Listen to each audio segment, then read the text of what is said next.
स्वागत है दोस्तों जेएस नोवेल वर्ल्ड में, जहां हर कहानी में छुपा एक रोमांच, हंसी के ठहाके और थोड़ी सी ट्रिल। तो तैयार हो जाइए, क्योंकि अब शुरू होने वाला है एक नया किस्सा जो आपको ले जाएगा हंसी और रोमांच से भरी इस दुनिया में। काश ये बच्ची इस जीवन में वह सब साध सके जिसकी यह इच्छा रखती है।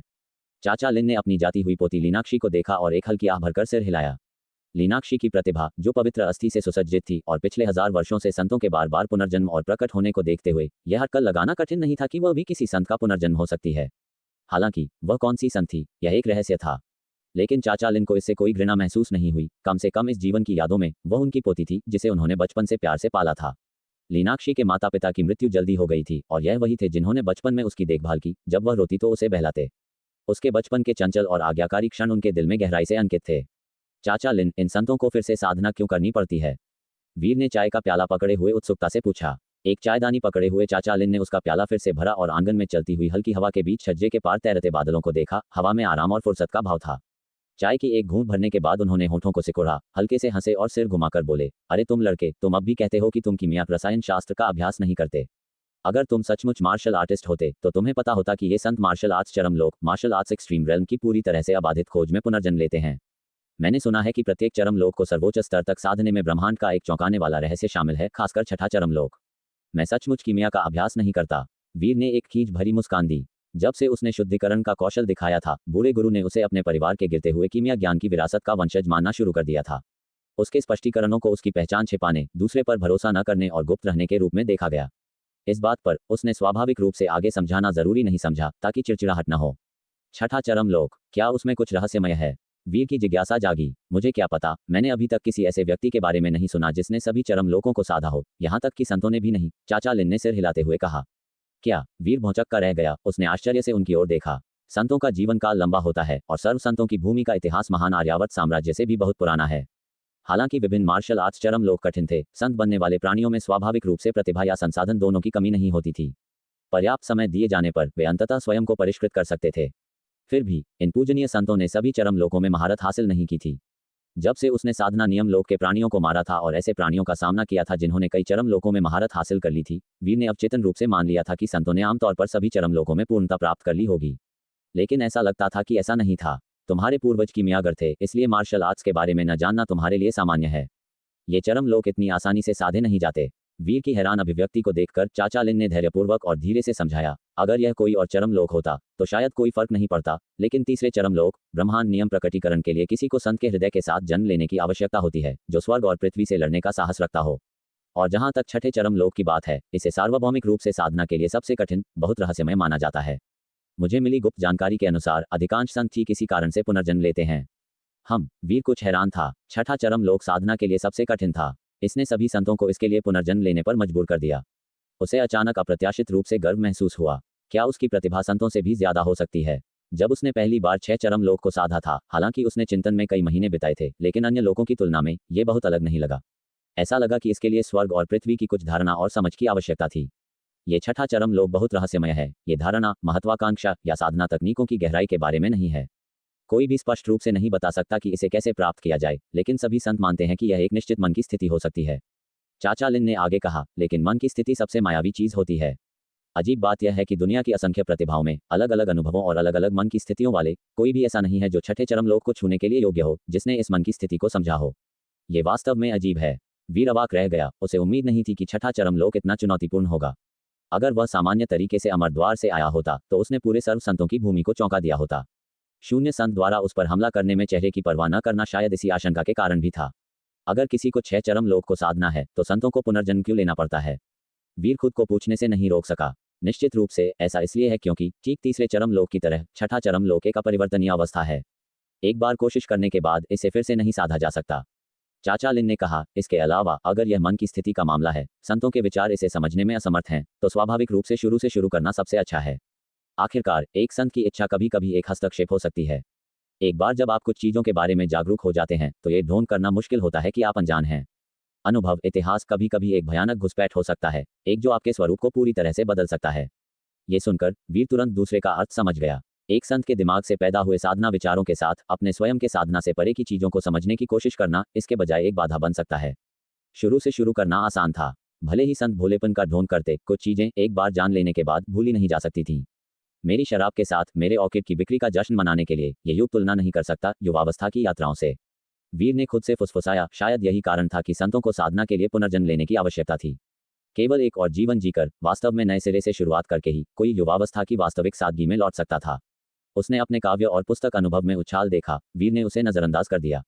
उसके बगल में चाचा लिन ने वीर की बड़बड़ाहट सुनी और थोड़ा दंग रह गए, उन्हें उसके शब्दों में कुछ काव्य रस महसूस हुआ। इस पर ध्यान से विचार करने के बाद उनके चेहरे पर आश्चर्य का भाव उभरा, क्योंकि उन्हें लगा कि यह संतों की मानसिकता के लिए कितना उपयुक्त है जो पुनः साधना के लिए पुनर्जन्म लेते हैं। ऐसी प्रतिभा के साथ तुम्हें मानव लोक के राजवंशों में साहित्य के विद्वान का पद हासिल करने में कोई परेशानी नहीं होगी, चाचा लिन ने वीर से कहा। वीर थोड़ा शर्मा गया। शीर्ष विद्वान बनना कोई आसान काम नहीं था। यह ऐसी चीज नहीं थी जिसे कविता की सिर्फ एक या दो पंक्ति से जाली बनाया जा सके। अब इस बारे में और बात नहीं करते, हमारे मेहमान आ रहे हैं और यह झुंड। चाचा लिन ने अचानक अपनी चाय का प्याला नीचे रखा, अपनी आस्तीन से धूल झाड़ी और उनका स्वागत करने के लिए खड़े होने वाले थे कि अचानक उन्हें कुछ याद आया। उन्होंने चायदानी की ओर देखा और अपने होठों से वीर को इशारा किया। जल्दी करो और इसे दूर रख दो। साथ ही नाग संजीवनी चाय का वह पैकेट मेरी मेज के नीचे दराज में छिपा दो और उसे दवा की सुगंध से ढक दो। उन लोगों की नाक बहुत तेज होती है। बोलते हुए उन्होंने साधारण कपड़े के जूते पहने और आंगन की ओर चले गए। वीर चौंक गया, लेकिन उसकी कार्रवाई तेज थी। उसने चायदानी से नाग संजीवनी चाय इकट्ठा की, फिर दराज से एक और पैकेट स्वर्ग और पृथ्वी क्षेत्र में छिपा दिया। फिर उसने सुगंधित जड़ी बूटियों के कई स्लाइस इकट्ठा किए और उन्हें चायदानी में फेंक दिया। अपने और दूसरे के लिए एक एक प्याला डाला। हथेली थोड़ी गर्म की, उसने जड़ी बूटी के औषधीय शक्ति को तेजी से निकाला, जिससे कपों के बीच हर्बल सुगंध फैल गई। इस पल बाहर से हंसी की गूंज आई, क्योंकि चाचा लिन के नेतृत्व में कई बुजुर्ग अंदर आ गए। आप लोगों ने हमें पहले से क्यों नहीं बताया कि आप आ रहे हैं? इतनी छोटी यात्रा के लिए हमें सूचित करने की क्या जरूरत? हम बस तुम्हारे नए शिष्य को देखने और यह जानने के लिए एक साथ आए हैं कि वह वास्तव में किस तरह का प्रतिभाशाली है। 4 हस्तियां आंगन में दाखिल हुई, 3 बुजुर्ग पुरुष और एक ग्लैमरस दिखने वाली अधेड़ उम्र की महिला। एक बुजुर्ग को छोड़कर जो सोने और गहनों में भव्य रूप से कपड़े पहने हुए थे, बाकी ने लकड़ी की हेपिन के साथ बहुत सादे कपड़े पहने हुए थे। फिर भी बिना किसी अपवाद के चारों में औषधीय जड़ी बूटियों की सुगंध थी। क्या ये वह युवक है? जैसे ही वे यार्ड में दाखिल हुए, उनकी आंखें तेजी से वीर पर पड़ीं। चूंकि वे मेहमान थे, उन्होंने जांच करने के लिए जल्दबाजी में दिव्य विचार का उपयोग नहीं किया। उन्होंने बस थोड़ा चारों ओर देखा। वीर भी तेजी से खड़ा हो गया। चाचा लिन ने किनारे पर रखी चायदानी को देखा और थोड़े दंग रह गए, लेकिन उन्होंने जल्दी से कपों से आती औषधीय सुगंध पर ध्यान दिया। वह खुद पर कटाक्ष किए बिना नहीं रह सके। वीर को एक नजर दी, ये सोचते हुए कि यह युवक खुद से भी ज्यादा चालाक था। कृपया बैठ जाए। चाचा लिन ने मुस्कुराते हुए उनका स्वागत किया। वीर को कुछ और चाय सेट और पेस्ट्री लाने के लिए कहा। चाचा लिन के पुराने दोस्त ने अपने हाथ में एक जेड स्लैब घुमाते हुए टिप्पणी की, लिन, तुमने हाल ही में जो गोलियां बनाई हैं, इस युवक ने तुम्हें उन्हें बनाने में मदद की है ना? चाचा लिन ने दूसरे के दिमाग को पढ़ लिया और गुनगुनाया, उसके बारे में कोई विचार मत लाना, मैंने पहले ही उसे अपनी विरासत सौंपने की योजना बना ली है। देखो, तुम्हें एक ही टिप्पणी पर इतना उत्तेजित हो रहे हो। किसने कहा कि हम उसे लेने आए हैं? अधेड़ उम्र की कीमियागर महिला ने अपना मुंह ढका और हंस पड़ी। वह तो लिन ही है, लेकिन मुझे कहना होगा, तुम हाल ही में जो गोलियां बना रहे हो वे वास्तव में उल्लेखनीय हैं। ऐसी शुद्धता तुम अपने दम पर हासिल नहीं कर सकते, एक अन्य बुजुर्ग ने कहा। यह सुनकर चाचा लिन ने तथ्यों को छिपाने का इरादा नहीं किया। वास्तव में उन्होंने आज इन पुराने दोस्तों के आने की आशंका जताई थी और वीर को उनसे मिलवाना चाहते थे ताकि वह अपने संपर्कों के नेटवर्क का विस्तार कर सके। उन्होंने वीर को अपने पास रखने का इरादा किया, उसमें कीमिया की दुर्लभ प्रतिभा को पहचानते हुए। अकेले ये कौशल ही उसे वरिष्ठ कीमियागरों की श्रेणी में प्रवेश करने के लिए पर्याप्त था। अगर वह अगले कई दशकों तक कीमिया साधना का मन लगाकर अध्ययन करता तो महागुरु बनना उसकी पहुंच में था। वास्तव में पवन ने बहुत मदद की। वह जीवन में जल्दी ही एक चट्टान से गिर गया था और उसे एक भाग्यशाली अवसर मिला। बाद में उसे जासूसी के कारण पीछा किया गया और लगभग मार दिया गया, लेकिन किंग ने उसे बचाया। अब वह आखिरकार बच गया है, चाचा लिन ने कहा। पवन वह उपनाम था जिसे वीर ने उन्हें इस्तेमाल करने के लिए कहा था। हालांकि वे मेघलोक में नहीं थे, वीर संत के तरीकों की सीमा से अनजान था और अपने नाम से पता लगाने के बारे में चिंतित था। इसके अलावा कई लोग उसका असली नाम जानते थे। अगर उन लोगों के मुंह से उसका ठिकाना उजागर हो जाता तो फिर से परेशानी हो सकती थी। चाचा लिन के स्पष्टीकरण को सुनकर वीर थोड़ा अवाक था। बुजुर्ग व्यक्ति ने वास्तव में दूसरों को जांच करने से रोकने के लिए उसके लिए एक मनगढ़ंत पृष्ठभूमि बनाने का प्रयास किया था। क्या ऐसा है? चारों ने एक दूसरे को देखा और आगे जांच नहीं की। आखिरकार हर किसी के अपने रहस्य होते हैं। क्या तुम हमें एक प्रदर्शन दे सकते हो? चिंता मत करो, हम कुछ भी उजागर नहीं करेंगे, हम बस सीखना चाहते हैं, बुजुर्गों में से एक ने प्रस्ताव दिया। चाचा लिन ने नाखुशी से जवाब दिया, यह उसकी हस्ताक्षर विशेषता है। तुम सोचते हो कि तुम बस कहकर इसे सीख सकते हो? क्या तुम्हें बदले में अपनी कुछ उच्च स्तरीय गोली सूत्र की पेशकश नहीं करनी चाहिए? लिन, उसने अभी तक अपना मुंह भी नहीं खोला है और तुम पहले से ही उत्तेजित हो, बुजुर्ग ने चिढ़कर जवाब दिया, और 2 उच्च स्तरीय गोली सूत्र? मुझे लगता है कि तुम ही हो जो उन्हें ललचाते हो। अगर तुम सक्षम हो तो हम क्यों नहीं आदान प्रदान करते? या कीमिया में एक प्रतियोगिता के बारे में क्या ख्याल है? हम में से प्रत्येक एक गोली सूत्र दांव पर लगाता है, कैसा रहेगा? तुम्हारे साथ कौन प्रतिस्पर्धा करना चाहता है? मैं इतना उत्सुक नहीं हूं, चाचा लिन ने गुनगुनाया। बस करो, उस समय की गोली प्रतियोगिता ने तुम दोनों को शांत नहीं किया। तुम अभी भी चाहते हो कि युवा पीढ़ी हम पर हंसे। अच्छी पोशाक वाली महिला ने इस्तीफे में कहा। चाचा लिन ने उनसे बहस करना बंद कर दिया और वीर को चारों लोगों से परिचित कराने के लिए मुड़े। सभी चारों खड्ग पूर्वज पवित्र भूमि से वरिष्ठ कीमियागर थे और चाचा लिन के पुराने दोस्त थे। वीर ने उनके नाम एक एक करके याद किए और तदनुसार उनका अभिवादन किया। युवक, क्या तुम हमें एक प्रदर्शन देने में कोई आपत्ति करोगे? लिन ने तुम्हें जो भी शर्तें दी हैं, मैं उनसे मिलान कर सकता हूँ। जैद, जो जैद स्लैब के साथ खेल रहा था, उसने कहा। ये सही है, अगर यह एक आदान प्रदान है तो मैं बदले में एक उच्च स्तरीय कीमिया सूत्र की पेशकश कर सकती हूँ। सोनम नाम की सुरुचिपूर्ण ढंग से कपड़े पहने महिला ने पेशकश की। उसकी आंखें वीर को देखते हुए उत्सुक थीं। वरिष्ठ कीमियागरों के रूप में उन सभी ने लिन द्वारा हाल ही में बनाई गई गोलियों का विश्लेषण किया था, जिसने पवित्र भूमि के भीतर सकारात्मक समीक्षाओं का एक बड़ा हिस्सा पैदा किया था। विश्लेषण करने के बाद उन्होंने महसूस किया कि गोली के भीतर औषधीय शक्ति को परिष्कृत करने के लिए इस्तेमाल की जाने वाली तकनीक अत्यंत गहरी थी, यहाँ तक कि उनकी भी अति कर गई थी। जब उन्होंने आगे पूछताछ की तो उन्हें पता चला कि उनके पुराने दोस्त चाचा लिन को एक खजाना मिला है। अपने पुराने दोस्तों के ईर्ष्यालु रूप को देखकर चाचा लिन ने चुपके से खुद पर हंसे और अपनी चाय उठाई, उसे उदासीनता से चखा। हालांकि बस कुछ घूंट लेने के बाद वह थोड़ा भौंके। औषधीय सुगंध बहुत तेज थी, जिससे चाय पीना वास्तव में मुश्किल हो गया था। इस बच्चे को कुछ अच्छा चुनना नहीं आता, उन्होंने शिकायत में खुद से सोचा, लेकिन अपनी 100 साल पुरानी नाग संजीवनी चाय के भंडार के बारे में सोचने पर, जो लगभग उजागर हो गया था, उनके मूड में बहुत सुधार हुआ। अगर वरिष्ठ देखना चाहते हैं तो यह युवा बिना शर्म के अपना कौशल दिखाएगा। गोली सूत्र का आदान प्रदान करने की कोई आवश्यकता नहीं है, वीर ने मुस्कुराते हुए कहा। चारों दंग रह गए। वीर के इतने सहज होने की उम्मीद नहीं थी। उन्होंने एक दूसरे को देखा, अचानक थोड़ा दोषी महसूस किया। यह मुफ्त में सीखने का कोई कारण नहीं है। युवक, बस हमें बताओ कि तुम्हें क्या चाहिए, और जब तक हम ये कर सकते हैं, हम तुम्हारी मदद करने की पूरी कोशिश करेंगे। जैद ने अपने हाथों में एक लकड़ी के उपकरण के साथ छेड़छाड़ करना बंद कर दिया और गंभीरता से कहा। बिल्कुल, एक अन्य बुजुर्ग, शशांक, ने सहमति में सिर हिलाया। जहां तक मेरी बात है, मुझे अभी किसी चीज की जरूरत नहीं है, वीर ने सिर हिलाया। समूह ने एक दूसरे को देखा, सभी को थोड़ा सिर दर्द महसूस हो रहा था। चाचा लिन के वहां होने के कारण वे किसी युवा पीढ़ी का शर्मनाक तरीके से फायदा नहीं उठा सकते थे, लेकिन एहसान देना और भी परेशान करने वाला था। चाचा लिन ने उनकी कठिनाई को महसूस किया और मुस्कान के साथ कहा, चूंकि पवन तुम्हें दिखाने को तैयार है, तो बस अभी देखो और बाद में इस बारे में बात करो। अगर पवन को भविष्य में परेशानी होती है तो बस थोड़ी मदद कर देना। चाचा लिन के बोलने के साथ चारों अब और संकोच नहीं किए और तुरंत वीर को अपने कौशल का प्रदर्शन करने के लिए आमंत्रित किया। वीर गोली कक्ष में गया, कुछ औषधीय सामग्री का चयन किया और उन्हें हवा में हिलाना शुरू कर दिया। वीर की क्रियाओं को देखकर चारों ने अपनी आंखें चौड़ी कर लीं। हिलाना, जिस तरह से उसने इसे संभाला, अगर उसके हाथों में औषधीय सामग्री नहीं होती तो वे सोचते कि युवक खाना बना रहा था। और वास्तव में उनकी भावना सही थी, वीर वास्तव में खाना बना रहा था, अपने खाना पकाने के माध्यम से परिष्कृत कर रहा था। जल्द ही औषधीय सामग्री का खाना पकाना समाप्त हो गया और औषधीय सुगंध का एक विस्फोट फैल गया। चारों हैरान थे, जल्दी से बारीकी से निरीक्षण करने के लिए अपने दिव्य विचार का विस्तार किया और तुरंत चौंक गए। सामग्री में दवा की शक्ति को वास्तव में बस हिलाकर बाहर निकाला गया था। आगे की कीमिया के लिए ऐसी औषधीय शक्ति का उपयोग करना, कोई आश्चर्य नहीं कि शुद्धता में सुधार हुआ और गुणवत्ता बढ़ी। ऐसे खजाने जैसे सहायक के साथ वे भी ऐसा कर सकते थे। तो ऐसा है, एक अद्वितीय परिष्करण तकनीक। अपने सदमे पर काबू पाने के बाद वे सभी समझ गए, यह कोई गुप्त तकनीक नहीं थी, बल्कि परिष्करण की एक विशेष विधि थी जिसे मास्टर करना मुश्किल लगता था। केवल एक बार इसका प्रदर्शन करना इसे समझने के लिए पर्याप्त नहीं था। कोई आश्चर्य नहीं कि उसे इसे दिखाने में कोई आपत्ति नहीं थी। तकनीक बहुत रहस्यमय थी और उन्हें स्पष्ट रूप से उनके सीखने का डर नहीं था। मैंने कभी नहीं सोचा था कि ऐसी कीमिया विधि होगी। ये वास्तव में किसी के क्षितिज को विस्तृत करती है। जैद कुछ विचारों में खो गया था और जब वह होश में आया तो वह खुद को उज्ज्वल किए बिना नहीं रह सका, जैसे कि इसने कीमिया में नई संभावनाएं खोल दी हों। पवन, ठीक है पवन, क्या तुम एक उच्च स्तरीय गोली को परिष्कृत करने में मेरी सहायता करने को तैयार होगे, जिसके दौरान मैं तुमसे कुछ भी जानबूझकर नहीं छिपाऊंगी। अगर तुम इसे सीख सकते हो तो इसे तुम्हारा कौशल मानो। मुझे दवा को संगठित करने में मदद करने के लिए तुम्हारी परिष्करण क्षमता की आवश्यकता है। सोनम ने वीर को देखा, निमंत्रण दिया। वीर क्षण भर के लिए अवाक रह गया। उसने अपने बगल में चाचा लिन की ओर देखा। वीर की नजर देखकर चाचा लिन भी चौंक गए। तुरंत वीर के विचारों को भांप लिया। वह पूछ रहा था कि क्या स्वीकार करना है। ऐसा लगा कि अगर वह सहमत होता है तो वह चाचा लिन के सम्मान के कारण ऐसा कर रहा था, जबकि अगर वह उदासीनता दिखाता है तो युवक शायद मना कर देगा।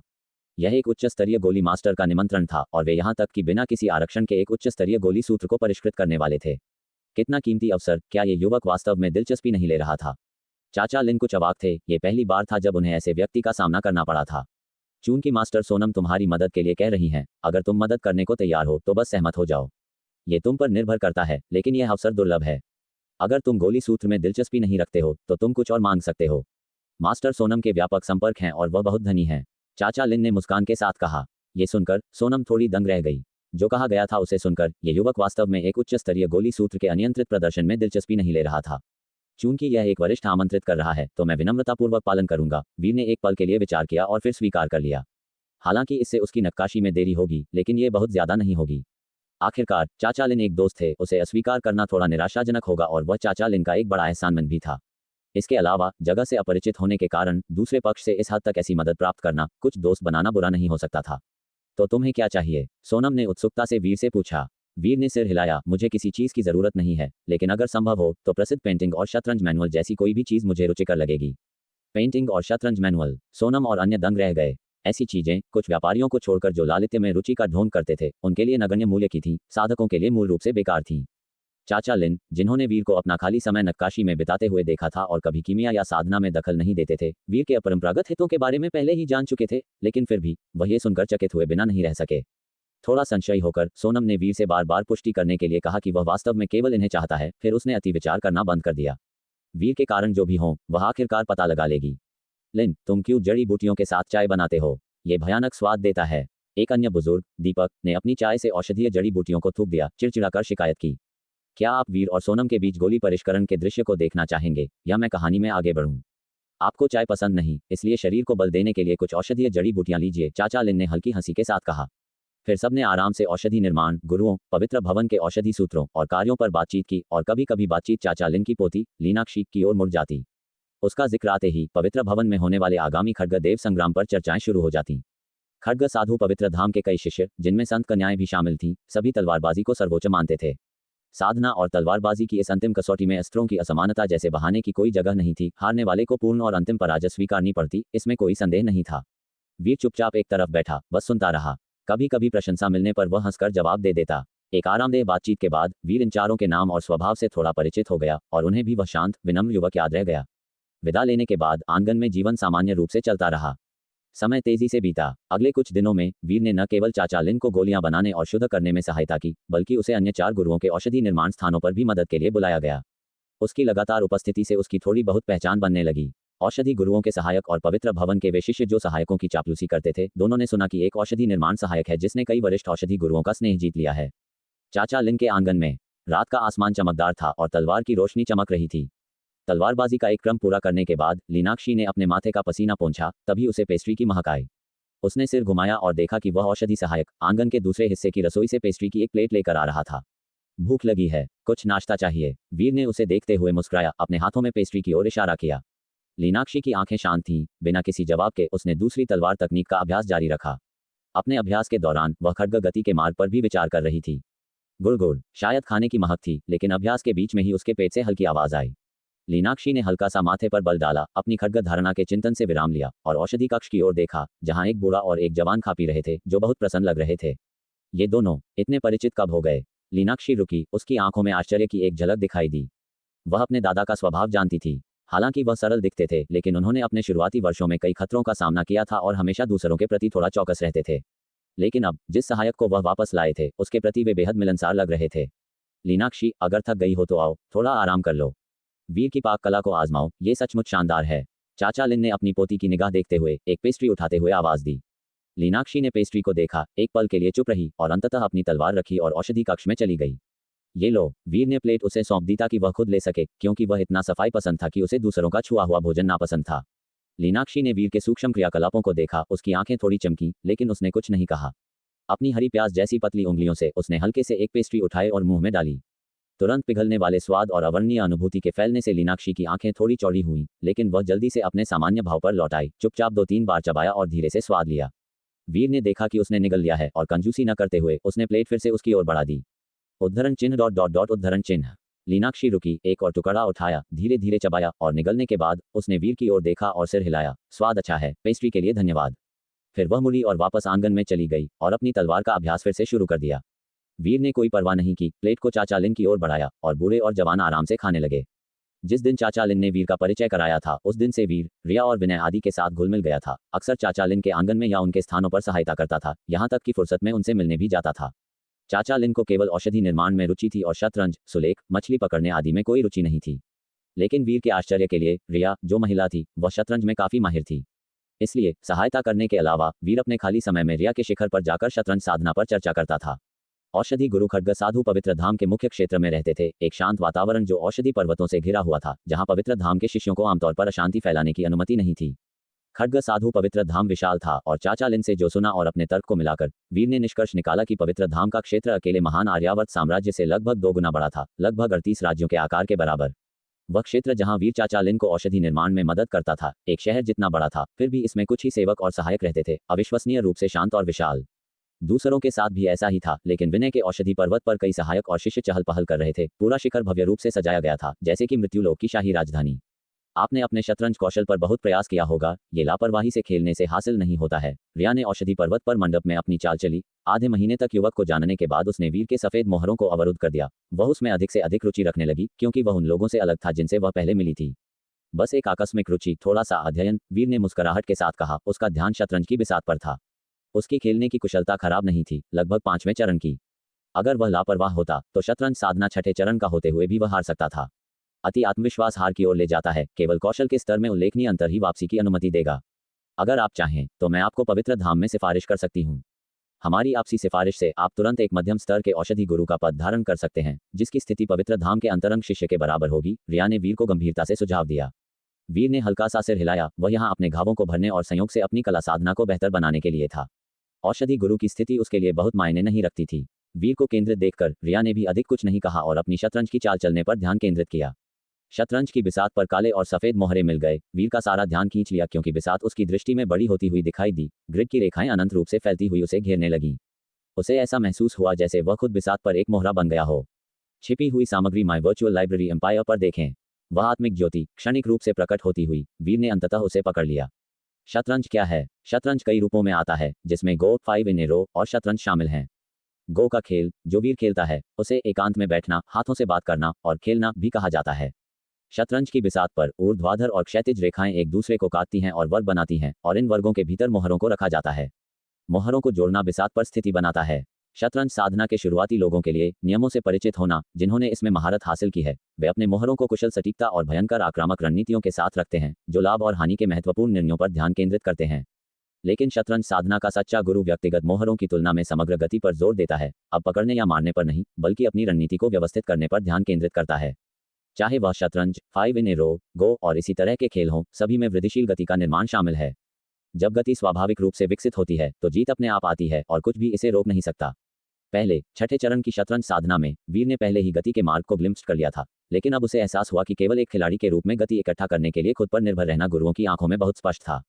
सच्ची शतरंज साधना स्वाभाविक रूप से प्रकट होती है, बिना किसी लागू गति के।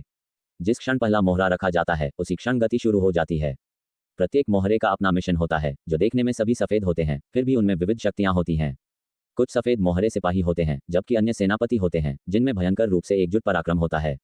ठक, वीर का सफेद मोहरा उतरा, एक अकेली सेना इकाई की तरह दुश्मन के काले मोहरों में गहराई से प्रवेश कर गया, लेकिन इसका प्रभाव गड़गड़ाहट जैसा था, जिसने पहले फंसे हुए सफेद मोहरे को पुनर्जीवित किया और एक तेज कटार की तरह प्रतिद्वंद्वी के रुख को तोड़ दिया। ये चाल आध्यात्मिक सरलता से भरी हुई थी, अवर्णनीय रूप से शानदार, कमान तंबू के भीतर रणनीति बनाने, बादलों को इकट्ठा होते और बिखरते हुए देखने जैसा, स्थिति को नियंत्रित करती हुई। रिया अचंभित थी। उसके हाथ में काले मोहरे के साथ हिचकिचा रही थी, एक चाल चलना चाहती थी लेकिन रुक गई। उसने बिसात को देखा और एक पल बाद एक आह भरी।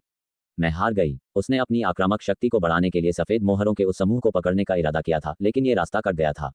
उसने वीर की अगली चालों की भविष्यवाणी की थी, यह महसूस करते हुए कि 7 चालों में उसकी स्थिति टूटने के कारण वह नुकसान में होगी। इस प्रकार उसने निर्णायक रूप से हार स्वीकार करने का विकल्प चुना।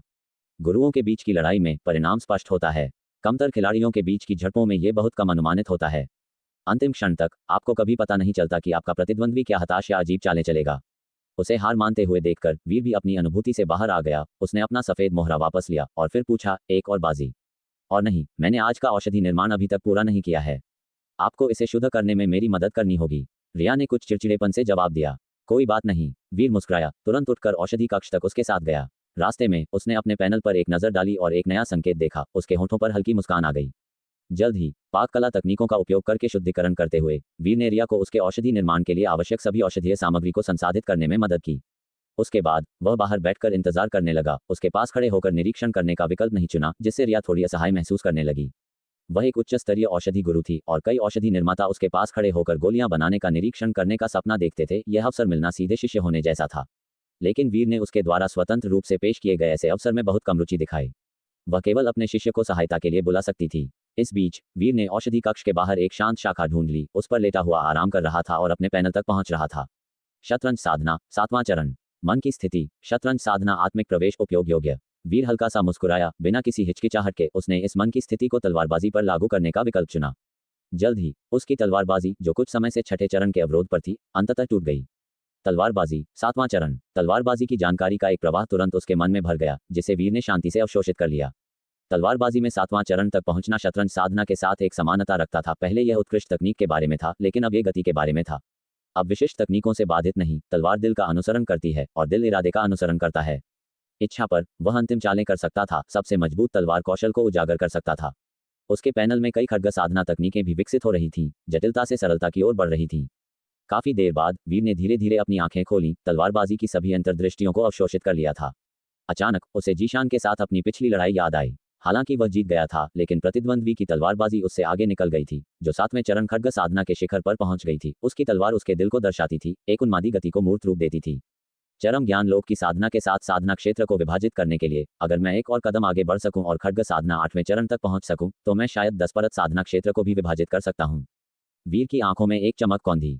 सातवां चरण खड्ग साधना पहले से ही एक मृत्युलोक खड्ग साधु के स्तर पर था, जो केवल एक झटके से हजारों को काट सकता था। गति इंद्रधनुष की तरह थी, लेकिन उसकी वर्तमान साधना के लिए ऐसी तलवारबाजी अभी भी अपर्याप्त थी। आंगन में पहले लीनाक्षी द्वारा प्रदर्शित तलवारबाजी को याद करते हुए वीर को अब एहसास हुआ कि उसका दिखने में सरल अभ्यास उससे कहीं ज्यादा गहरा था जितना उसने शुरू में सोचा था। यहाँ तक कि केवल गति से भी आगे बढ़कर एक अलग गर्भाधान शैली को मूर्त रूप देता था। उसकी खड्ग साधना सातवें चरण से परे थी। वीर ने चुपचाप अपने आप में सोचा, अंक जोड़े। जल्द ही खड्ग साधना सातवां चरण तेजी से आठवें चरण पर चढ़ गया। जानकारी का एक उछाल फिर से उसके मन में प्रवेश किया और वीर खड्ग साधना के एक महासागर में गोता लगाता हुआ प्रतीत हुआ। भीतर अध्ययन और तैर रहा था। एक लंबे समय के बाद वीर अपनी अनुभूति से उभरा। उसकी आंखों में ज्ञान की एक झलक थी। खड्ग साधना सातवां चरण गति के बारे में था, जबकि खड्ग साधना आठवां चरण इरादे के बारे में था।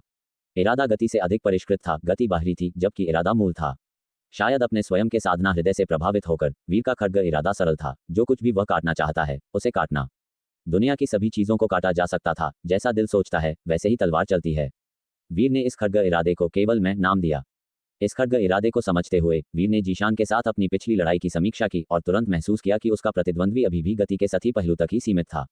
अगर वे फिर से लड़ते तो उसे केवल एक तलवार का स्ट्रोक उजागर करने की जरूरत थी, ताकि उसकी गति टूट जाए और उसकी तलवार कट जाए, जिससे उसे आसानी से हराया जा सके।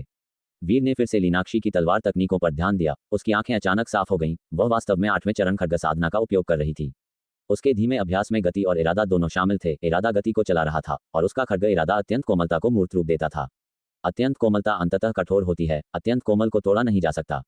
वीर की आंखें चमकी। वह निश्चित था कि क्या उसका केवल मैं खड्ग इरादा प्रतिद्वंद्वी के सबसे कोमल खड्ग इरादे को काट सकता है। उसने कभी उनकी शक्तियों की तुलना नहीं की थी, इसलिए वह न्याय नहीं कर सकता था कि कौन मजबूत था। वीर की नजर पैनल पर पड़ी और उसने फिर से अंक जोड़ने की कोशिश की। अंक जोड़ना विफल रहा। कृपया साधना हृदय प्रवेश चुनें। वास्तव में वीर ने अंदर ही अंदर आह भरी, बिल्कुल शारीरिक साधना की तरह। ऐसा लगता था कि कुछ कला साधना को 9वें चरण तक बढ़ाना आवश्यक था। वर्तमान में उसकी 9वें चरण प्रवेश साधना में कला साधना केवल पाक कला तक ही सीमित थी। माई वर्चुअल लाइब्रेरी एम्पायर से नई कहानियों का आनंद लें। अब शतरंज साधना में आत्मिक प्रवेश की दहलीज को पार करने के बाद वह अनुभव अर्जित करना जारी रख सकता था, लेकिन शतरंज साधना के माध्यम से संचय बहुत धीमा था और बाहरी परिस्थितियों पर निर्भर करता था, जिसके लिए उसे विरोधियों को ढूंढने की आवश्यकता थी।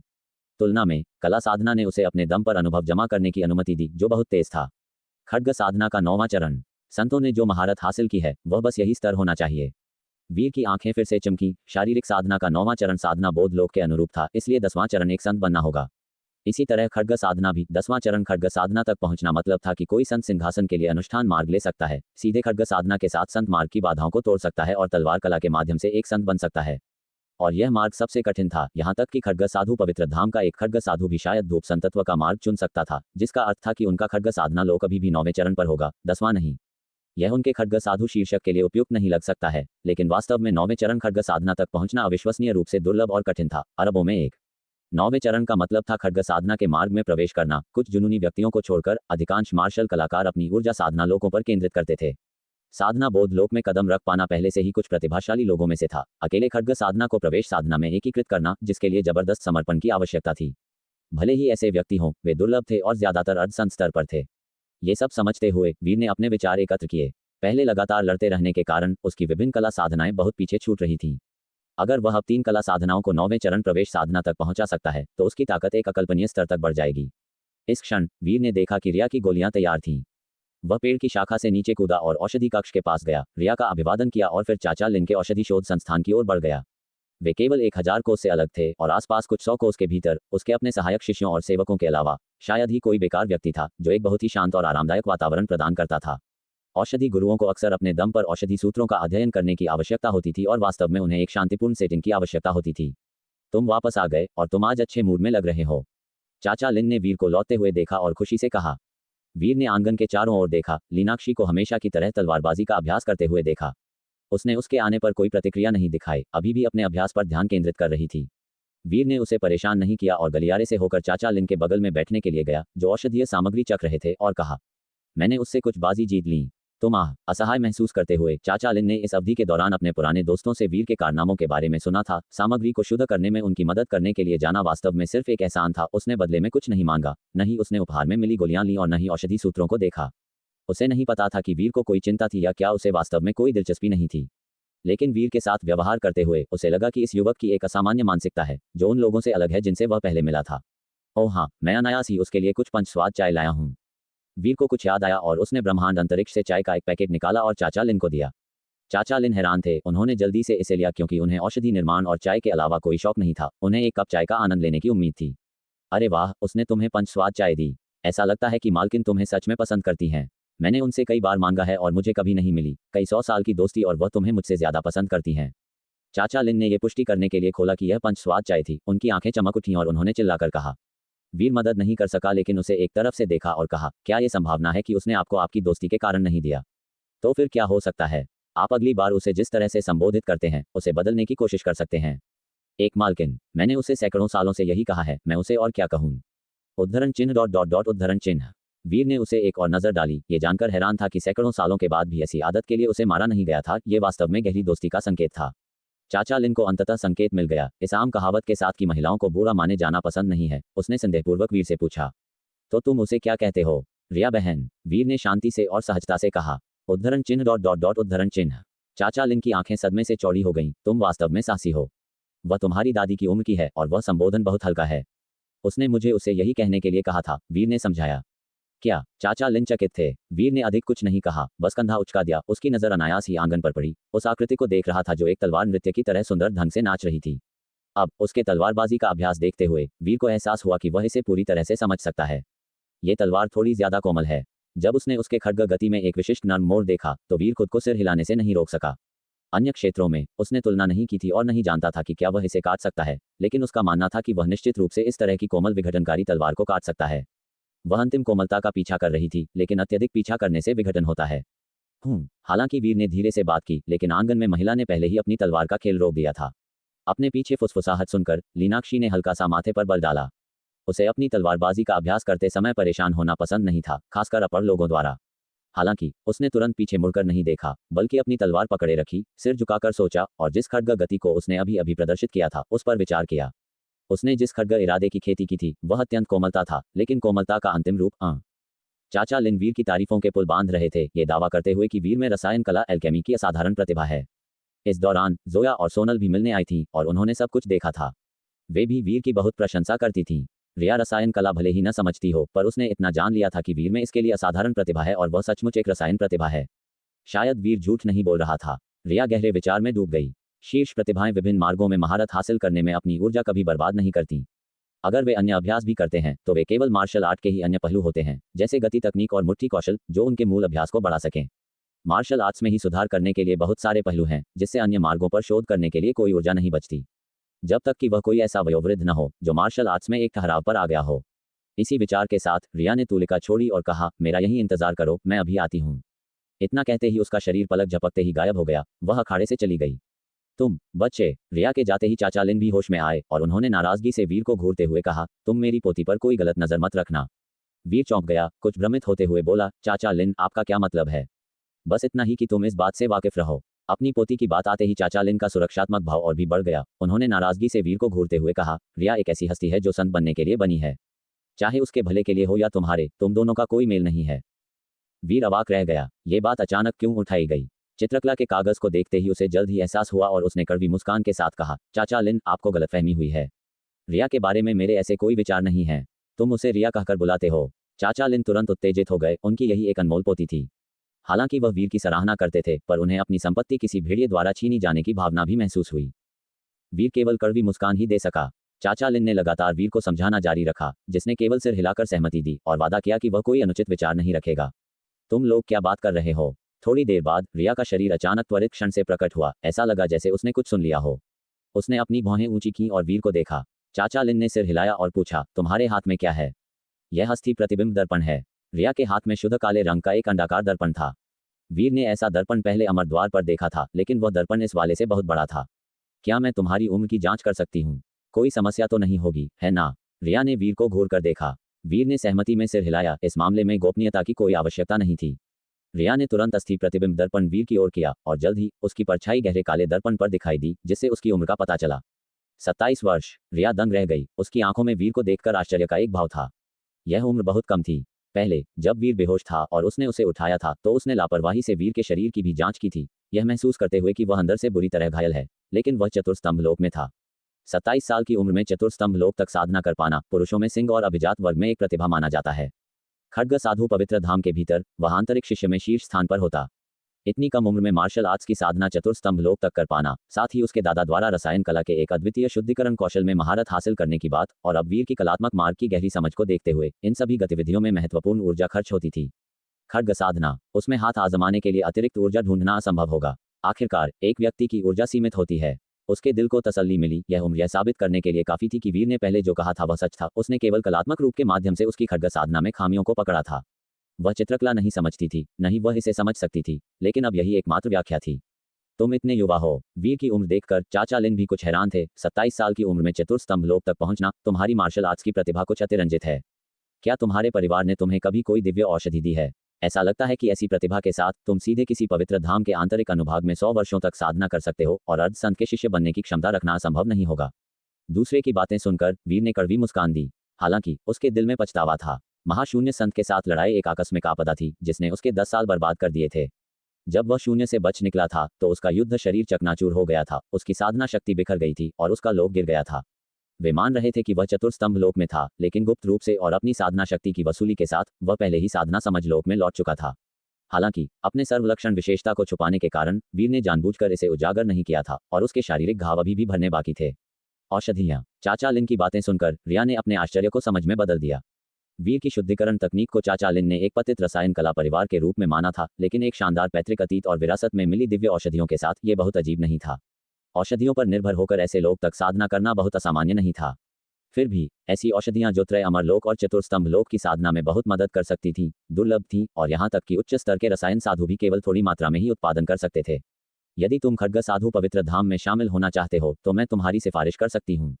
रिया ने अस्थि प्रतिबिंब दर्पण को दूर रखा और उदासीनता से बोली। ये वीर के प्रति उसकी पिछली शंका की भरपाई करने के लिए था। वीर ने उसके इरादे को भांपा और हल्का सा सिर हिलाया। मुझे साधना में रुचि नहीं है। वीर की यह बात सुनकर रिया ने इस मुद्दे को और आगे नहीं बढ़ाया। वह इस बात से और भी आश्वस्त हो गई कि वीर ने औषधियों का सेवन करके इस लोक को प्राप्त किया है। आखिरकार इस अवधि के दौरान हालांकि उसने जानबूझकर वीर का अवलोकन नहीं किया था, उसने देखा था कि उसने कभी साधना का अभ्यास नहीं किया था। ऐसा लोक ज्यादातर रसायन कला के लिए था, अपने आप को बढ़ावा देने के लिए औषधियों पर निर्भर रहना, ठीक उसके दादा की तरह। आमतौर पर एक रसायन साधु को कुछ अग्नितंत्र कौशल या यहाँ तक कि साधना तकनीकों में महारत हासिल करनी होती है ताकि कुछ औषधियों को परिष्कृत किया जा सके, क्योंकि रसायन कला कुछ हद तक शारीरिक रूप से मांग करती है। यदि किसी का अपना लोक बहुत कम है तो उच्च ग्रेड की औषधियों को परिष्कृत करना असंभव है। कुछ दिव्य औषधियां सिर्फ कच्चे माल के लिए अत्यंत मुश्किल होती हैं। जब राक्षसों के रक्त से परिष्कृत किया जाता है तो रक्त के भीतर आत्मा के विचार को दबाना आवश्यक होता है, जिसके लिए एक निश्चित लोक की आवश्यकता होती है। कोई बात नहीं, मेरी खड्ग साधना में खामियों को बताने के लिए मैं तुम्हें धन्यवाद देना चाहती हूँ, रिया ने कहा। उसका भाव हमेशा की तरह शांत था, क्योंकि यह उसका स्वभाव था कि वह किसी का एहसान नहीं रखती थी और वह मामलों को स्पष्ट रूप से निपटाना पसंद करती थी। तुम्हारा जीवन बचाने का एहसान अभी तक नहीं चुकाया गया है, ये छोटी सी बात मायने नहीं रखती, और ये तो बस एक सामान्य टिप्पणी थी। वीर ने उसे देखा, अभी अभी अर्जित किए गए भारी अनुभव की मात्रा के बारे में सोचा और हिचकिचाते हुए बोला, अगर तुम सच में अपना धन्यवाद व्यक्त करना चाहती हो तो क्या तुम मुझे भविष्य में तुम्हारे कुछ और चित्र बनाने दोगी? तुम नौजवान। इससे पहले कि रिया कुछ कह पाती, चाचा लिन वह थे जो चिंतित हो गए। उन्होंने गुस्से में वीर को घूर कर देखा। क्या उनकी सारी बातें व्यर्थ चली गईं? रिया भी थोड़ी स्तब्ध रह गई। उसे पहले की चित्रकला याद आई। उसके कान के पास का हिस्सा हल्का सा लाल हो गया। उसने वीर को घूर कर देखा, जैसे उसकी आंखों में कुछ तलाश रही हो और पुष्टि कर रही हो। लेकिन वीर ने बिना किसी टालमटोल के शांति से उसे देखा। रिया ने उसे देर तक देखा, फिर अपना सिर घुमाया और शांति से कहा, कोई समस्या नहीं। अगर तुम मेरी खड्ग साधना में और खामियां ढूंढ सकते हो तो मैं केवल आभारी ही होंगी। तो तुम सहमत हो? वीर के चेहरे पर मुस्कान आ गई। रिया ने कोई जवाब नहीं दिया, बल्कि अपने खड्ग अभ्यास को जारी रखने के लिए अखाड़े में उड़ गई।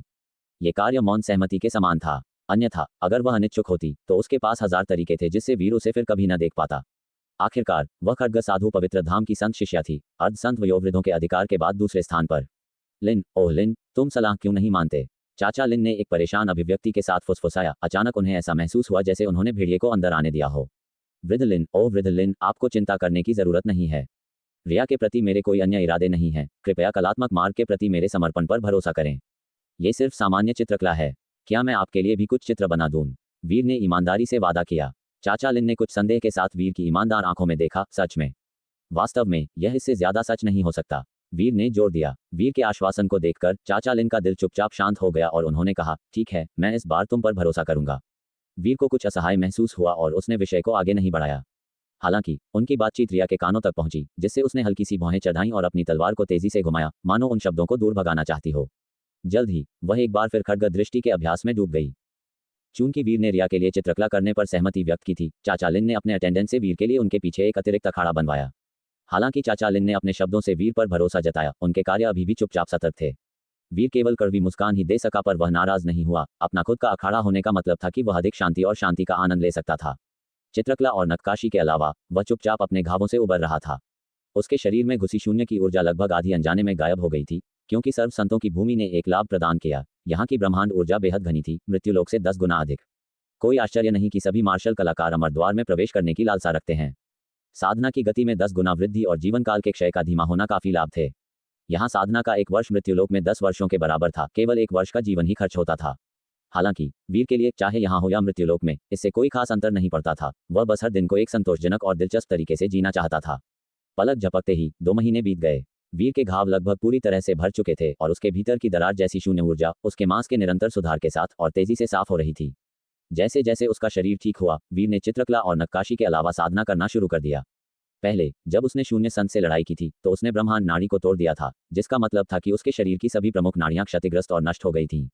हालांकि मांस ठीक हो गया था, इन खुली हुई नाड़ियों को पुनर्निर्माण करने की आवश्यकता थी। सौभाग्य से पिछली साधना तकनीकों के साथ इन नाड़ियों को फिर से खोलना वीर के लिए मुश्किल नहीं था। उसने अखाड़े में एक अवरोध स्थापित किया, अपनी उपस्थिति को पूरी तरह से छिपाने के लिए छिपा हुआ धनुष और सर्वलक्षण विशेषता का उपयोग किया। फिर उसने नाड़ी उद्घाटन कौशल का संचालन शुरू किया। पहले से खुली हुई नाड़ियों में से हर एक को एक एक करके फिर से खोलना शुरू किया। वीर की साधना तकनीक आगे बढ़ने के साथ सभी 108 नाड़ियां फिर से स्थापित हो गईं। शेष 2 नाड़ियां, रहस्यमय नाड़ी और यांग नाड़ी, को फिर से खोलने की आवश्यकता थी। रहस्यमय नाड़ी को सहस्र जाल पवित्र शरीर कौशल की साधना के साथ फिर से खोला जा सकता था। यांग नाड़ी की स्थिति खोपड़ी के शीर्ष के भीतर पाई गई, एक स्थान जो अत्यधिक खतरे से भरा था। एक हल्की सी चूक मूर्ता का कारण बन सकती थी और एक गंभीर चूक मस्तिष्क विस्फोट से तत्काल मृत्यु का कारण बन सकती थी। लेकिन वीर के लिए, जो अब 7वीं चरम सीमा के कब्जे में था, यांग नाड़ी को फिर से खोलना उसकी कम से कम चिंता थी। अगर उसका सिर फट भी गया तो वह रक्त की एक बूंद से पुनर्जन्म ले सकता था। जल्दी से 2 प्रयासों के बाद पहला विफलता में समाप्त हुआ। उसका सिर फट गया, लेकिन पुनर्जीवन पर दूसरा प्रयास सफल रहा। 7वीं चरम सीमा या कुछ विशेष गुप्त तकनीक के बिना अन्य प्रतिभाएं, चाहे वे कितनी भी राक्षसी रूप से प्रतिभाशाली क्यों न हो, यांग नाड़ी को खोलने में विफल रहने पर उनका अंत हो जाता। ये 9 यांग नाड़ियों के खुलने के साथ ब्रह्मांड नाड़ी भी फिर से प्रकट हुई। 7 चरम लोक, साथ ही एक अर्ध चरम लोक, वह जगह थी जहां वीर की वर्तमान चोटी खड़ी थी। अगले दिनों में उसने साधना शक्ति को संघनित करना शुरू कर दिया। पहले जब वह अमर द्वार में प्रवेश किया था तो उसने अभी अभी साधना समझ लोक में कदम रखा था और उसकी साधना शक्ति पूरी तरह से परिवर्तित नहीं हुई थी। बाद में लड़ाई ने उसकी साधना शक्ति को बिखेर दिया और अब वह प्रबुद्ध सत्यलोक के शुरुआती चरणों में उथली साधना शक्ति के साथ था। प्रबुद्ध सत्यलोक की शक्ति अंदर की साधना शक्ति की एकाग्रता पर निर्भर करती है। साधना शक्ति की अमिट विशेषता के साथ सिद्धांत रूप में, जब तक साधना शक्ति पर्याप्त रूप से गहरी और मजबूत है, तब तक ये पूर्ण रक्षा का स्वाद भी ले सकती है। अखाड़े में बैठे मनोरंजन के लिए सामयिक नक्काशी और चित्रकला के अलावा जो कुछ बचा था वह साधना शक्ति का एक नीरस रूपांतरण था। हर सुबह वीर चाचा लिन की रसायन कला कक्ष में जाकर औषधीय सामग्री को परिष्कृत करने में उनकी मदद करता था। समय समय पर वीर को जोया, सोनल और अन्य लोगों से मिलने के लिए भी आमंत्रित किया जाता था, क्योंकि वे उच्च ग्रेड दिव्य औषधियां परिष्कृत करने का प्रयास करते थे। वीर की मदद के लिए औषधीय शक्ति को शुद्ध करने और औषधि की सफलता दर बढ़ाने के लिए अनुरोध करते थे।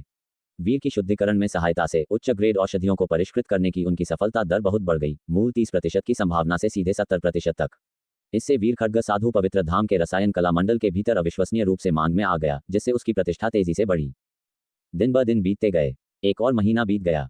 वीर ने प्रबुद्ध सत्यलोक में अपनी शक्ति को पूरी तरह से मजबूत कर लिया था। उसकी ताकत अपने पिछले स्तर पर बहाल हो गई थी। सटीक होने के लिए पहले की तुलना में उसकी ताकत अब एक पायदान ऊपर चली गई थी। सर्व संतों की भूमि में साधना शक्ति का रूपांतरण मृत्युलोक में वीर के होने की तुलना में बहुत तेज था। पूरी तरह से रूपांतरित होने में केवल 5 दिन लगे, जिससे उसका शरीर साधना शक्ति से भर गया। शेष 20 या उससे अधिक दिनों में वीर ने बिना आराम किए संघनित और मजबूत करना जारी रखा। अब उसका भौतिक शरीर संत हृदय रत्नों की कठोरता से भी अधिक टिकाऊ था। पूरे शरीर में व्याप्त साधना शक्ति के साथ वह स्वयं एक शीर्ष स्तर का रत्न था। उसके द्वारा की गई हर हरकत विशाल विनाशकारी बल से भरी थी। इसके अलावा उसकी खड्ग साधना अब 8वें चरण में थी। खड्ग गति और खड्ग दृष्टि दोनों में महारत हासिल थी। अगर वह फिर से कार्रवाई करता तो उसके हमले और भी भयंकर और भयानक होते। हालांकि शून्य संत के अवतार के साथ पिछली लड़ाई के बाद वीर ने संत लोक के अस्तित्व को पूरी तरह से पहचान लिया और जानता था कि उसकी वर्तमान ताकत के बावजूद एक संत की तुलना में अभी भी एक विशाल अंतर था। इस दौरान वीर ने संतों की अपनी समझ को गहरा करने के लिए चाचा लिन से बात की, जो पहले की तुलना में अधिक स्पष्ट थी। संत लोक एक सामान्य शब्द है, लेकिन संत लोक के भीतर भी विभिन्न स्तर हैं। एक संत को त्रय विपदाओं से गुजरना पड़ता है, जिसमें हर एक विपदा पार करने पर शक्ति में एक विशाल छलांग लगती है। जब कोई सबसे कठिन स्वर्गिक आपदा से बच जाता है तो वह परम संत बन जाता है। संतों के बीच ये प्राणी सर्व संतों की भूमि के सच्चे शासक हैं। चाचा लिन के अनुसार कुल मिलाकर केवल लगभग 10 परम संत हैं, जो सचमुच दुनिया में बेजोड़ हैं और जिनमें स्वर्ग के नीचे सभी को छाया करने की शक्ति है। जहां तक शून्य संत का सवाल है, जिसने वीर की हत्या करने का प्रयास किया था, वीर ने पूछताछ की थी। हालांकि सिलागढ़ लोक बादलों के लोक से बहुत दूर था। संतों के नाम महत्वपूर्ण थे, 33 लोकों में प्रसिद्ध थे, सार्वभौमिक रूप से ज्ञात थे। चाचा लिन भी शून्य संत को जानते थे, जो परम संत नहीं था। स्वर्गिक आपदा से गुजरने वाले एक संत की प्रतिष्ठा अत्यधिक थी। एक परम संत मूल रूप से एक ऐसी इकाई थी जिसने पूरी दुनिया का ध्यान खींचा था। फणीश्वर औषधि साधु। यहाँ है अग्निनाग यकृत, शत सुगंध गनोदर, बैंगनी चंदन। औषधि पर्वत के ऊपर वीर एक मंडप में रसायन कला कक्ष के बाहर बैठा था, एक शतरंज के मोहरे के साथ खेल रहा था। सोनल की सीधी शिष्या नकुल सम्मान के साथ कई रसायन कला सामग्री लेकर आए, उन्हें वीर को सौंप दिया। नकुल अपने सामने के युवक के प्रति अत्यंत विनम्र और शिष्ट थी, क्योंकि फणीश्वर औषधि साधु का नाम पवित्र धाम के रसायन कला मंडल में अच्छी तरह से जाना जाता था। हालांकि वीर ने एक रसायन साधु का आधिकारिक शीर्षक नहीं रखा था, कई लोग उसे एक मानते थे, यहाँ तक कि एक उच्च स्तर के रसायन साधु के बराबर भी। आखिरकार वीर के रसायन साधुओं के साथ कई संबंध थे। सोनल जैसे लोगों के अलावा अन्य रसायन साधु भी वीर की मदद चाहते थे, कुछ तो सिर्फ औषधीय शक्ति को शुद्ध करने और उन्नत दिव्य औषधियों के एक बैच को परिष्कृत करने में उसकी सहायता करने के लिए कई बार उपहार देते थे। हम बस इसे यहीं रख दो, वीर ने लापरवाही से जवाब दिया। नकुल ने चुपके से वीर को देखा। औषधीय शक्ति को शुद्ध करने के उसके तरीके के बारे में ऐसे बात की जाती थी जैसे कि यह कुछ जादुई हो। उसे इससे गहरी ईर्ष्या थी और अफवाहों से उसने सुना कि यह उसकी पैतृक गुप्त तकनीक थी। भले ही वीर ने इसे प्रदर्शित किया था, कई लोग जो देखते थे वे समझते थे कि यह कुछ ऐसा नहीं था जिसे 1 या 2 दिन में सीखा जा सके, जब तक कि वीर ने इसे हाथ से बारीकी से न सिखाया हो। लेकिन कौन बिना किसी महत्वपूर्ण लाभ के दूसरों को ऐसा असाधारण कौशल प्रदान करेगा?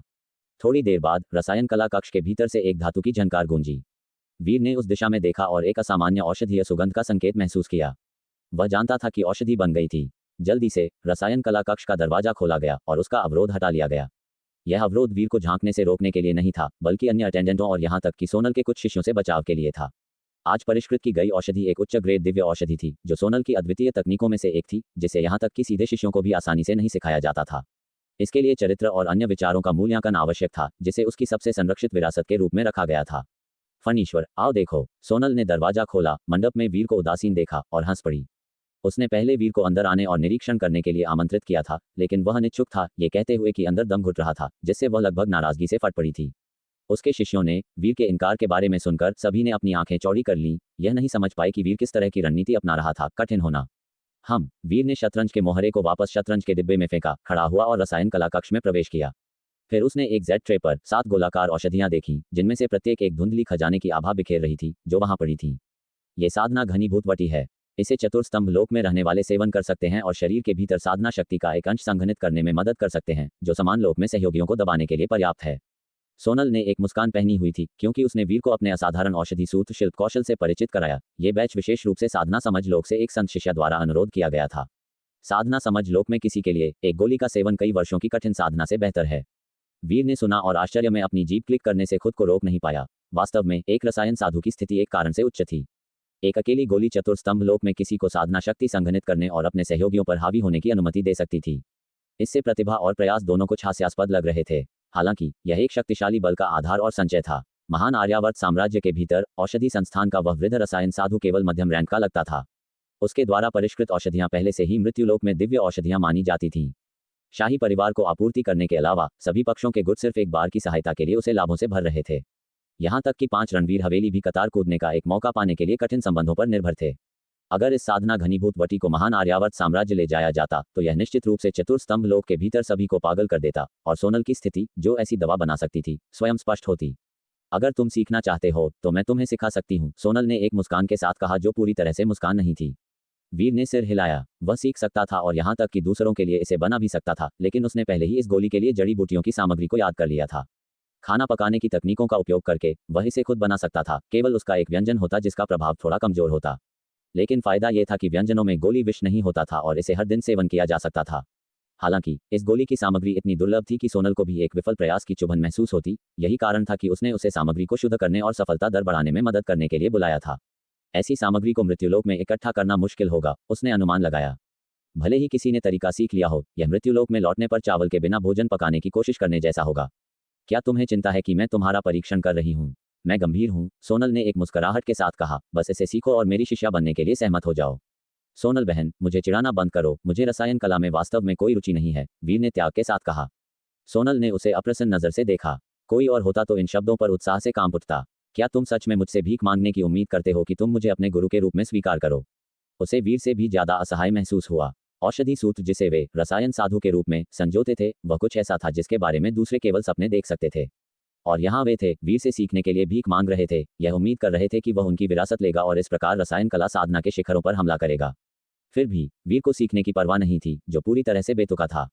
भूल जाओ, मैं आज रसायन कला से थोड़ी थक गई हूँ। ये वह गोली है जो मैंने संत शिष्यारिया के लिए बनाई है। इसे नकुल के साथ उसे दे आओ, सोनल ने कहा। उसकी आंखों में थकान का एक निशान दिखाई दिया। रसायन कला अविश्वसनीय रूप से थकाऊ थी और अगर एक सफल औषधि साधना के उत्साह के लिए नहीं होता तो वह अब तक सोना और आराम करना चाहती थी। ठीक है, वीर उसकी हालत देखकर सहमत हुआ। नकुल दरवाजे के बाहर खड़ी होकर और विस्फोटक संवाद सुनकर उसके मुंह के कोने अनैच्छिक रूप से फड़फड़ा उठे। वह इस फनीश्वर औषधि साधु का मुंह ढकने और उसकी ओर से चिल्लाने के लिए मर रही थी। मैं सीखना चाहती हूँ, मैं वास्तव में सीखना चाहती हूँ। सोनल ने साधना घनीभूत वटी को एक कीमती लौकी में रखा और उसे वीर को सौंप दिया, फिर थकान से अपना हाथ हिलाया। वीर ने लौकी ली और ज्यादा कुछ नहीं कहा, दरवाजे पर नकुल को रास्ता दिखाने का संकेत दिया। नकुल जानती थी कि उसके गुरु को ऐसी कीमती दवा देने के लिए उस पर भरोसा नहीं था और उसने कड़वी मुस्कान दी। उसकी तुलना में एक सीधी शिष्या जो कई वर्षों से उसके बगल में थी, गुरु को इस फनीश्वर औषधि साधु पर और भी अधिक भरोसा था। फनीश्वर औषधि साधु, कृपया, नकुल ने बिना किसी संकेत के अपने विचारों को अलग रखा और वीर से विनम्रता से बात की।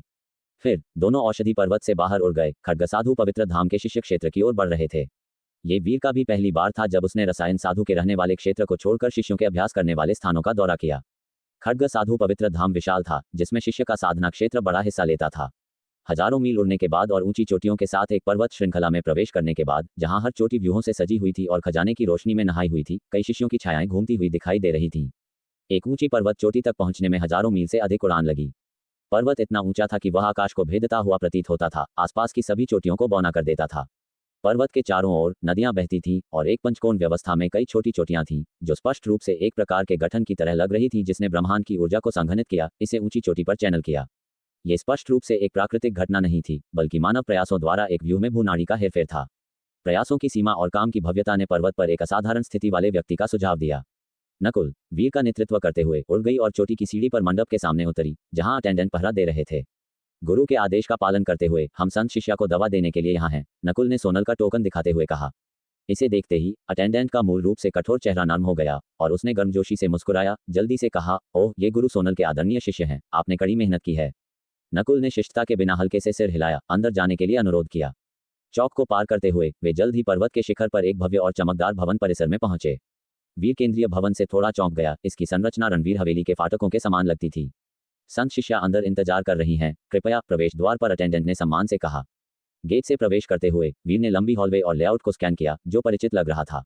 एक दासी द्वारा एक अखाड़े में ले जाया गया। जैसे ही वीर अंदर कदम रखा, उसने देखा कि यह पर्वत और नदी अखाड़े के बाद मॉडल किया गया था। कमल का तालाब, पोपल के पेड़, मुख्य हॉल, साइड चेंबर, लकड़ी का शेड। लेआउट बिल्कुल समान था, यहाँ तक कि आकार भी मुश्किल से बदला था। अखाड़े में मंडप भी उसी जगह पर बैठा था, जैसे पत्थर का रास्ता। वीर ने अपनी नजर बदली और अखाड़े के चारों ओर ऊपर देखा। एक परिचित आकृति को सफेद रंग में एक विशेष क्षेत्र में आरामदायक गति से खड्ग अभ्यास करते हुए देखा। उसकी हरकतें रिया के समान थीं, जैसे कि नृत्य कर रही हो। हालांकि वीर बता सकता था कि वह खड्ग दृष्टि की साधना कर रही थी। उसके प्रोफाइल की चोरी छिपे नजरें, जैसा कि वह कभी कभी मुड़ती थी। वीर की आंखें थोड़ी हिली और वह तुरंत समझ गया कि क्यों। उसने यहाँ किसी परिचित से मिलने की उम्मीद नहीं की थी। इससे पहले कि वह शाही शहर में शाही महल में भागा था, वह खड्ग साधु ज्ञानदेव से मिला था, जिसने उल्लेख किया था कि उसे एक संत द्वारा चुना गया था और अमर द्वार के भीतर की दुनिया में लाया गया था। तो ये यहाँ था। वीर को अचानक एहसास, आश्चर्य और अविश्वास की भावना महसूस हुई, फिर भी सब कुछ अपेक्षित भी लगा। खड्ग साधु पवित्र धाम के संत को खड्ग साधु के नाम से जाना जाता था। ये सच्चा खड्ग साधु था और केवल वही रिया में रुचि दिखाएगा जो एक तलवार चलाती थी। आपके लिए कहानी यहीं समाप्त होती है। क्या आप चाहते हैं कि मैं इस कहानी को आगे बढ़ाऊं या इस कथानक के अगले भाग पर लिखूं? ठीक। तो दोस्तों, ये था आज का सफ़र जेएस नोवेल वर्ल्ड के साथ, जहाँ हर कहानी में होता है ट्विस्ट और थोड़ी सी मस्ती। अगर आपको मज़ा आया हो तो लाइक, शेयर और सब्सक्राइब करना ना भूलें। मिलते हैं अगले एपिसोड में। तब तक बने रहिए जेएस नोवेल वर्ल्ड के अद्भुत दुनिया के साथ।